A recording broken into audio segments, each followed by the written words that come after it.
नमस्कार। हिंदी पीडिया चैनल में एक बार फिर से आप सभी का अभिनंदन। आज हम सभी पाठ 12 बिल्कुल सही, सरल, आसानी से जो समझ में आ जाए, कक्षा 10वीं क्षितिज भाग 2, लेखक को नवाब साहब के किन हाव भावों से महसूस हुआ कि वे उनसे बातचीत करने के लिए तनिक भी उचित नहीं है। तो भीड़ भाड़ से बचकर यात्रा करने के उद्देश्य से जब लेखक ट्रेन के सेकंड क्लास के डिब्बे पर चढ़े तो उन्होंने देखा कि एक नवाब साहब पहले से ही उस डिब्बे पर विराजमान हैं, अर्थात डिब्बे में बैठे हुए हैं। लेखक को देखकर नवाब साहब की आंखों में असंतोष का भाव उभर आया। ऐसा लगा जैसे वह लेखक के आने से खुश नहीं हुए या उन्हें लेखक के आने से कष्ट हो गया, क्योंकि लेखक ने उनके एकांत में विघ्न डाल दिया था। जो एकांत में अकेले बैठे थे, नवाबी दिखा रहे थे, इसमें लेखक ने बाधा पहुंचाई। इसलिए उन्होंने लेखक से बातचीत करने की ना तो पहल की और ना ही कोई रुचि दिखाई, और लेखक की ओर देखने के बजाय खिड़की से बाहर के दृश्य को देखने लगे। खिड़की से बाहर के दृश्य को देखने लगे। इन सब हाव भावों से लेखक ने जान लिया कि नवाब साहब उनसे बातचीत करने के इच्छुक नहीं हैं। तो यहाँ पर स्पष्ट होता है कि नवाब साहब लेखक से बातचीत करना नहीं चाहते थे। अभी भी वह नवाबी दिखाना चाहते थे कि हम बहुत बड़े वाले नवाब हैं। इस तरह से उन्होंने लेखक से बिल्कुल बातचीत नहीं की, लेखक को अनदेखा किया, यहाँ तक कि लेखक के तरफ देखना भी उचित नहीं समझा। दूसरे प्रश्न की तरफ चलते हैं। नवाब साहब ने बहुत ही यत्न से खीरा काटा, नमक मिर्च बुरका, अंततः सूंघ कर ही खिड़की से बाहर फेंक दिया। उन्होंने ऐसा क्यों किया होगा? उनका ऐसा करना उनके कैसे स्वभाव को इंगित करता है? तो यहाँ पर लेखक के अनुसार नवाब साहब ने जब बहुत ही जतन से खीरा काटा, उसमें नमक मिर्च बुरका और अंततः सूंघ कर ही खिड़की से बाहर फेंक दिया, उनका ऐसा करना उनकी नवाबी ठाट बाट दिखाता है, और वे ऐसा करके लेखक को अपनी अमीरी और नवाबीपन दिखाना चाहते हैं। अपनी अमीरी और नवाबीपन दिखाना चाहते हैं।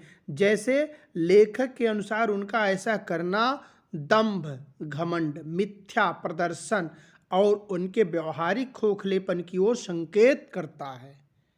इस तरह से नवाब साहब सोच रहे थे कि अगर हम खीरे को सूंघ कर फेंक देंगे तो हमें यह स्पष्ट करने में मदद मिलेगी कि हम बहुत बड़े नवाब हैं, क्योंकि हम तुच्छ नहीं, हम खीरे जैसे छोटी तुच्छ चीज़ नहीं खाते, हम नवाब हैं, हम बहुत अच्छी चीज़ें खाते हैं।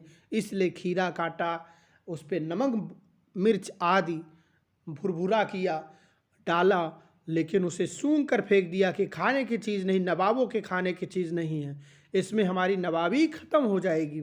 इस तरह से लेखक को समझाने का प्रयास किया कि हम नवाब हैं। आइए तीसरे प्रश्न की तरफ चलते हैं। बिना विचार, घटना और पात्रों के भी क्या कहानी लिखी जा सकती है? बिना विचार, घटना और पात्रों के भी क्या कहानी लिखी जा सकती है? यशपाल के लेखक यशपाल जो इस पाठ के हैं, यशपाल के इस विचार से आप कहाँ तक सहमत हैं? यशपाल की इस विचार से आप कहाँ तक सहमत हैं? तो बिना विचार, घटना और पात्रों के भी क्या कहानी लिखी जा सकती है? अर्थात नहीं लिखी जा सकती है।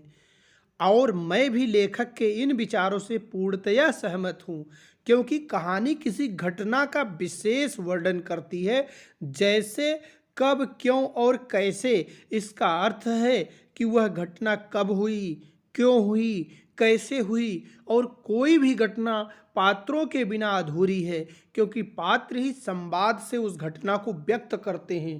पात्र ही अर्थात उसमें कार्य करने वाले पात्र, जो शामिल पात्र होते हैं, वह अपने संवाद के माध्यम से घटना को व्यक्त करते हैं। अगला प्रश्न अगर देखें, आप इस निबंध को और क्या नाम देना चाहेंगे?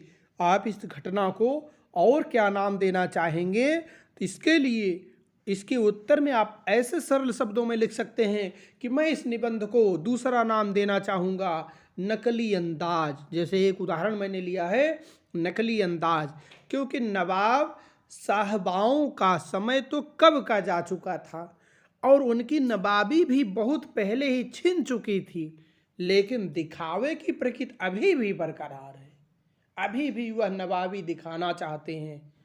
कहते हैं नवाबों का शहर लखनऊ है, लखनऊ में चले जाइए तो आज भी जो बूढ़े हैं, पूर्वज हैं, वो जो अपनी नवाबी दिखाना चाहते हैं, छोटी छोटी बात को लेकर बहुत तहजीब से बात करते हैं और कहते हैं कि हम पहले के नवाब हैं।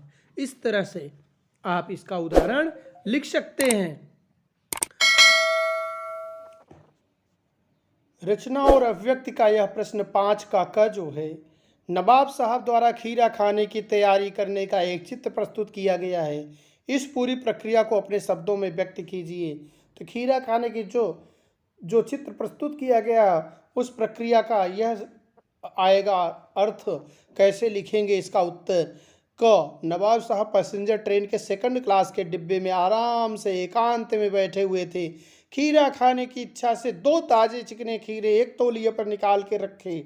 नवाब साहब ने सीट के नीचे से पानी का लोटा निकाला और फिर उन्होंने खीरे को खिड़की से बाहर निकालकर लोटे के पानी से धोया, तौलिए से साफ कर पानी सुखा लिया, जेब से चाकू निकाला, खीरों के सिरे काटे, उनका झाग निकाला और फिर बड़े सलीके से उसकी फाँकें बनाने लगे और खीरे की पतली फाकों को करीने से तौलिए पर सजाया। उसके बाद जीरा मिला, नमक और मिर्च छिड़का, मुंह तक ले गए और इसके बाद एक एक करके उन फाकों को उठाते गए और उन्होंने सूंघ कर खिड़की से बाहर फेंकते गए और उन्हें सूंघते हुए जैसे फाके मुंह के पास ले जाते और यह व्यक्त करते कि जैसे यह ठीक से अच्छा नहीं लग रहा है, इसमें अच्छी महक नहीं है, नवाबों के खाने की महक नहीं है, तो इसे सूंघते थे और खिड़की से फेंक देते थे। तभी तोंद की भयंकर डकारें ली और उन्होंने डकारे लेते हुए ऐसा महसूस कराया कि हमें इसको खाने की इच्छा भी नहीं है, हमें भूख नहीं है, हमारी नवाबी है, हम नवाब हैं, अच्छा भोजन किए हुए हैं, हम पेट हमारा भरा हुआ है, हमें इसकी ज़रूरत नहीं है। इस तरह व्यक्त करने की कोशिश कर रहे हैं। आगे देखते हैं 5 का ख, किन किन चीज़ों का रसास्वादन करने के लिए आप किस प्रकार की तैयारी करते हैं?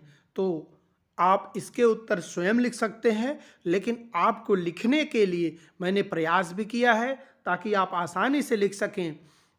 जिन चीज़ों का हम रसास्वादन करना चाहते हैं उनकी कल्पना मात्र से ही हमारे मुंह में पानी आ जाता है और मन आनंदित हो उठता है। जैसे उदाहरण के तौर पर अगर देखें, आम, पके आम का पल्प जब हम बनाते हैं उनको देखते ही मुंह में पानी आने लगता है। उसे अच्छी तरह से धोकर, छीलकर, प्लेट में रखकर स्पून से उठाकर खाने के लिए तैयार करते हैं। इसी तरह लाल टमाटर का रसास्वादन करने के लिए हम उसे अच्छी तरह से धोकर काट कर लेते हैं। इसी तरह तरबूज का रसास्वादन करने के लिए तरबूज को धुल कर काट कर उसकी फाके बना लेते हैं और तरबूज में से उसके बीज को निकाल कर उस पर नमक भुरभुरा लेते हैं, बुरका देते हैं अर्थात छिड़क देते हैं और उसको खा लेते हैं। इसी तरह गन्ने का रसास्वादन करने के लिए गन्ने को खेत से निकाल कर लेते हैं, उसके छिलके हटाकर उसे धुलकर फिर अपने मजबूत दांतों से उसका रसास्वादन आसानी से कर लेते हैं। इस प्रकार अनेक चीज़ों का रसास्वादन करके आनंदित होते हैं। 6वां प्रश्न जो है, खीरे के संबंध में नवाब साहब के व्यवहार को उनकी सनक कहा जा सकता है। आपने नवाबों की और भी सनकों और शौक के बारे में पढ़ा सुना होगा, किसी एक के बारे में लिखिए। तो यहाँ एक के बारे में लिख रहे हैं, इसके आधार पर आप अपने मन से भी कोई कहानी सुने हो तो उसको लिख सकते हैं। जैसे यहाँ जो मैं लिख रहा हूँ उसके बारे में ये है कि हाँ, यह बात तो है कि नवाब अपनी वस्तु और हैसियत को बढ़ा चढ़ाकर दिखाते और बताते हैं। बात बात पर दिखावा करना और दूसरों को नीचा दिखाना, यह उनके कुछ खास शौकों में से एक होते हैं। नहीं, हमने नवाबों के किसी सनक और शौक के बारे में कहीं नहीं पढ़ा या सुना है। अगर आपने सुना है तो उसको लिखेंगे, इस तरह से इस प्रश्न का उत्तर आप करेंगे। क्या सनक का कोई सकारात्मक रूप हो सकता है? यदि हाँ तो ऐसी सनकों का उल्लेख कीजिए। तो उत्तर लिखेंगे कि सनक का कोई सकारात्मक रूप नहीं हो सकता है, लेकिन मनुष्य अगर ठान ले या उसमें लगन हो तो वह बड़ी उपलब्धि हासिल कर सकता है। जैसे भाषा अध्ययन के प्रश्न को देखें कि निम्नलिखित वाक्यों में से क्रियापद छांटकर क्रिया भेद भी लिखिए। एक सफ़ेद पोष सज्जन बहुत सुविधा से पालथी मारे बैठे थे। एक सफ़ेद पोष अर्थात जिनकी पोशाक सफ़ेद है और बहुत ही आराम से पालथी मारे बैठे हैं। तो इसमें क्या बताना है?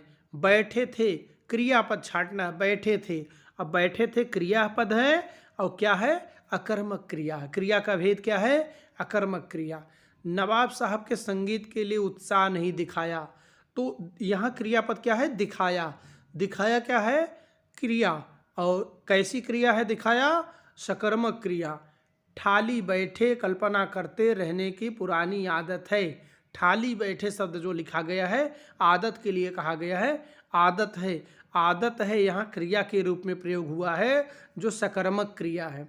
अकेले सफ़र का वक्त काटने के लिए खीरे खरीदे होंगे, तो खरीदे होंगे यहाँ क्रिया है जो क्रिया का सकर्मक क्रिया का भेद है, सकर्मक क्रिया। इसी तरह से दोनों खीरों के सिरे काटे और उन्हें धुल कर झाग निकाला, गोद कर अर्थात उसे रगड़ कर झाग निकाला, उसमें से गोद कर झाग निकाला। तो गोद कर जो झाग निकाला, यहाँ निकालना क्रियापद है और क्रिया का यह सकर्मक रूप है। इसी तरह से नवाब साहब ने सतृष्ण आँखों से नमक मिर्च के संयोग से चमकती खीरे की फांकी की ओर देखा। सतृष्ण आँखों से, तो जो देखा यहाँ शब्द है, देखा क्रिया है और यह क्रिया का सकर्मक क्रिया का भेद है। इस तरह से आज की प्रश्नोत्तरी यहीं समाप्त होती है। इसी तरह से आप लगातार हमारे चैनल पर अपने पाठ्यक्रम से संबंधित समस्त प्रश्नोत्तरी ले सकते हैं, प्राप्त कर सकते हैं।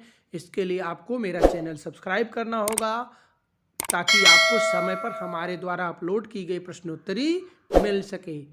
आज के लिए इतना ही। धन्यवाद। जय हिंद, जय भारत।